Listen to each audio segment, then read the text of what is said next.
Hello అండి. అందరికీ నమస్తే. అందరూ ఎలా ఉన్నారు? నేను మీ సత్య అండి. ఈ వీడియోలో మీకు మంచి ఆంధ్ర స్టైల్ గోంగూర నిల్వ పచ్చడి రెసిపీ చూపిచ్చేస్తాను. వచ్చేసాను. దీనికి ఫస్ట్ మనం తాజాగా గోంగూర కట్టలు తీసుకోవాలండి. దీనిలో 2 రకాలుంటాయి. తెల్ల గోంగూర, ఎర్ర గోంగూర అని. తెల్ల గోంగూర నిల్వ పచ్చళ్ళకి చాలా బావుంటుంది. ఎర్ర గోంగూర మామూలుగా పచ్చడి పెట్టుకోవడానికి బావుంటుంది కానీ నిల్వ పచ్చడికి ఉపయోగపడదు. తీసుకొచ్చాక కట్టలు, కాడలు అన్నీ సెపరేట్ చేసి ఆకుల్ని మంచిగా నీళ్ళలో 2, 3 సార్లు ఇలా కడిగేసుకోవాలండి. ఆ మట్టి కెమికల్స్ ఏమన్నా ఉన్నా కానీ అన్నీ పోయేయాలి. తర్వాత ఒక బుట్టకి ఇలా వడబోసుకోవాలి. దాంట్లో ఉన్న నీళ్ళన్నీ కూడా కారిపోయేదాకా ఉంచుకొని తర్వాత 2 రోజుల పాటు ఇంట్లో ఫ్యాన్ కింద పెట్టుకొని ఆరబెట్టుకోవాలండి. ఎండలో పెట్టుకుంటే దాంట్లో ఉన్న న్యూట్రియంట్స్ పోయే అవకాశం ఉంటుంది. అందుకని ఫ్యాన్ కింద పెట్టుకుంటే ఫ్యాన్ గాలికి ఆరిపోతుంది. ఆ గాలి సరిపోతుంది. అప్పటికి మీకేమన్నా అనిపిస్తే చేసే ముందు ఒక గంట ముందు ఎండలో పెట్టుకోండి. అప్పుడు మంచిగా ఏ తడి లేకుండా పొడి పొడిగా ఆకుంటుంది. ఇది ఎండలో పెట్టిన గంటలో మనం కొంచెం చింతపండు తీసుకొని 150 గ్రాముల వరకు అందులో చిన్న టీ గ్లాస్ వాటర్ పోసుకొని బాయిల్ చేసుకోవాలండి. చింతపండు బాగా ఉడికి అది గుజ్జు అయ్యేంత వరకు దాన్ని ఉడికించుకొని పక్కకు పెట్టుకుంటే ఈ 2 ఎట్ ఏ టైమ్ చల్లారిపోతాయి కాబట్టి పచ్చడి చేసుకోవడానికి మనకి టైం సేవ్ అయ్యే అవకాశం ఉంటుంది. ఇలా చింతపండు పేస్ట్ చేసి పక్కన పెట్టుకోవాలి. ఆలోపు గోంగూరను తీసుకొని ఊరికే డ్రై రోస్ట్‌గా కొంచెం కొంచెం వేసుకుంటూ వేపుకోవాలండి. అప్పుడు దాంట్లో ఉన్న చెమ్మంతా పోయి బాగా డ్రై అయిపోయి రోస్ట్ వస్తుంది.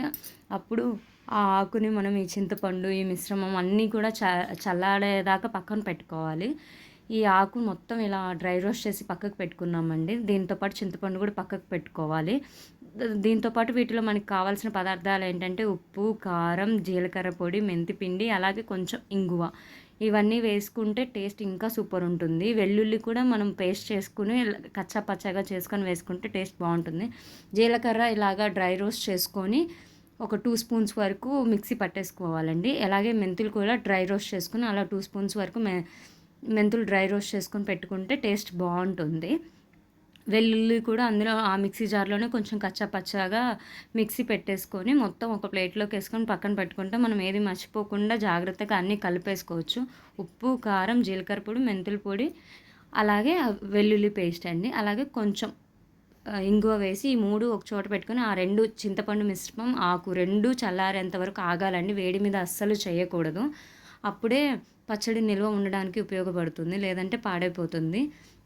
ఇవన్నీ చల్లారిపోయినాక ఒక మిక్సీ జార్లో కొంచెం కొంచెంగా ఆకు, కొంచెం చింతపండు పేస్ట్, ఉప్పు, కారం పొడులు, అల్లం అదే పేస్ట్ ఉంది కదా వెల్లుల్లి పేస్ట్ అవన్నీ కూడా కొంచెం కొంచెంగా వేసుకొని మిక్సీ చేసేసుకోవాలి. ఎయిదర్ మీరు మొత్తం ఒకేసారి చేసుకోవాలనుకున్న వెట్ గ్రైండర్ ఉంటే దాంట్లో కూడా వేసుకొని ఎక్కువ సేపు కాకుండా కొంచెం సేపు తిప్పుకుంటే ఆకు అనేది పూర్తిగా వెట్ గ్రైండర్లో కొంచెం సేపు తిప్పుకుంటే సరిపోతుందండి. అప్పుడు ఆకు పేస్ట్ కాకుండా మనకు మధ్య మధ్యలో తగులుతూ ఉంటుంది. అప్పుడు టేస్ట్ ఇంకా బాగుంటుంది. మనమైతే మిక్సీ జార్లో వేస్తున్నాను. కొంచెం కొంచెంగా 2-3 టైమ్స్ అలా వేసుకొని ఒక బాస్కెట్లోకి మొత్తం ఒకేసారి కలెక్ట్ చేసుకుంటున్నామండి. తర్వాత దీన్ని ఒక పెద్దపాటి గిన్నెలోకి తీసుకొని మొత్తం అన్నీ మంచిగా కలిసేలాగా మిక్స్ చేసుకోవాలండి. చేతితోటి అన్నీ కలుపుకుంటే టేస్ట్ చాలా బాగుంటుంది. ఇది అప్పటికప్పుడు తాలింపు వేసుకొని తింటే మధ్యలో ఆ పప్పులు అనేవి మనకి క్రంచీగా తగులుతుంటాయి కాబట్టి ఇంకా టేస్టీగా ఉంటుంది. లేదు మొత్తం ఒకేసారైనా తాలింపు వేసుకోవచ్చు. ఆ పప్పులు అనేది మెత్తగా అవుతాయి కాబట్టి కొంతమంది ఇష్టపడరు. అందుకని మేము ఏం చేస్తామంటే ఇలా పక్కకు పెట్టుకొని ఎప్పుడైతే తింటామో అప్పుడు కొంచెం వరకు తీసుకొని దాని వరకు తాలింపు వేసుకుంటాము. అంతేనండి. ఎంతో టేస్టీ గోంగూర నిలవ పచ్చడి రెసిపీ తయారైపోయింది. ఇది వేడి వేడి అన్నంలో కొంచెం నెయ్యి వేసుకొని పచ్చడి వేసుకొని తింటే సూపర్ అండి. ఒక్కసారి ఈ విధంగా ట్రై చేసి చూడండి. మీ అందరికీ తప్పకుండా నచ్చుతుంది. మీరందరూ ట్రై చేశాక మీకు ఎలా అనిపించిందో మాకు ఒకసారి కామెంట్ రూపంలో తెలియచేయండి. అంతవరకు మీ రిప్లైస్ కోసం మేము వెయిట్ చేస్తుంటాము.